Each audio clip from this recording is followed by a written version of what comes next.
Hello guys, welcome back to another Inspo. For today's video, here going to show you or discuss with you best OBS settings for recording. So if you're interested, let's get started. So you might be wondering what are the best settings here on OBS for recording. Well, in this case, using OBS is again pretty easy. It actually depends on what your settings or how your OBS setup will determine how your video will look like. So first things first, let's go open up OBS here. Let's go open up OBS Studio. And let's go and click on launch anyway. I'm currently running it in the background already, but let's just wait for it to basically run.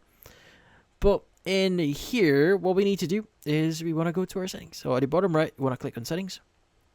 And you want to go and change a few things. So let's first go to video here. Now for video, what I would recommend you try doing here is you want to go to base canvas resolution and just choose 1920 by 1080 here.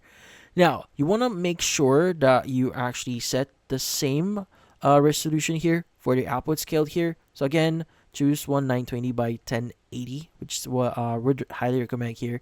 But once you've chosen in this case, your resolution here, next you want to set your FPS value. Now, we want to set this to 60 so that you get more frames. So if you just set this to 30, by the way, sometimes it sets to 30. Just set it to 60 so that you get more frames and it's going to be more fluid when you're recording something. Next is you want to go ahead and go to output here. And I would recommend you to change a few things. Now, for video encoder here, what I would recommend you to use is going to be NVENC here. But if you don't have like a dedicated GPU on your PC, just use the software X264. It's good enough, but in this case, use the hardware one and NVENC here. And also, let's go ahead and choose the recording path here as well. So choose a path where you could store huge amounts of, in this case, files. Because sometimes recordings requires you to have a certain enough space. Because sometimes like, if you record something on OBS, it's going to be a really huge file. So that's why like some files are going to be really big. So just make sure that you have enough space on the folder you've chosen here as well. Now, from here, you want to go and choose recording for quality here. Now, you could choose the high quality medium file size. That's what I use right now. And for recording format, you could actually set this to MKV. So I already have this like on .mp4 because I want to have this. In this case, I want a file to already be usable by me. By me already. But if you choose that .mkv here, it's going to be more reliable because just in case, like for example, power has suddenly cut from your PC or your computer here, .mkv actually preserves that and it doesn't corrupt the actual file we're actually recording, so it's salvageable.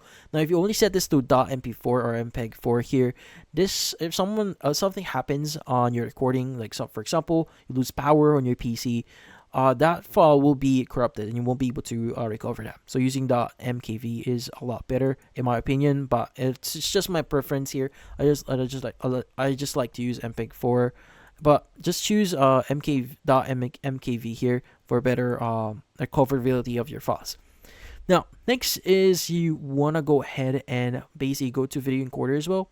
Again, I would recommend you to use this one hardware and NVENC here, but again, if you don't have any dedicated GPU, just use software X264. Now from here you want to go to audio.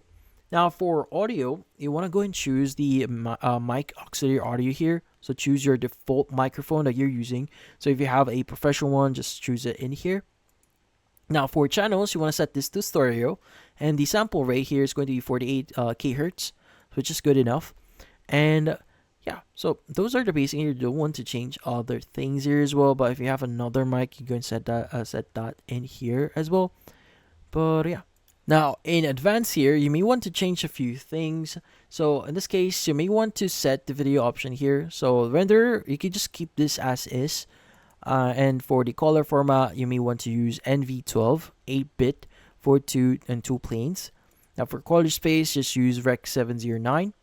And for color range here, you could use full if you want, but I have this unlimited, but full is recommended. And for the SDR white level here, 300 nits, and for the HDR nominal peak level here, you can set this to 700 nits if you want, but I have this on 1000. It depends on your preference. But yeah, and in this case, that's about it. So those are the settings that I would recommend you try using. But in this case, that's about it. So hopefully this video was able to help you like and subscribe to NFT Inspo. Thank you for watching.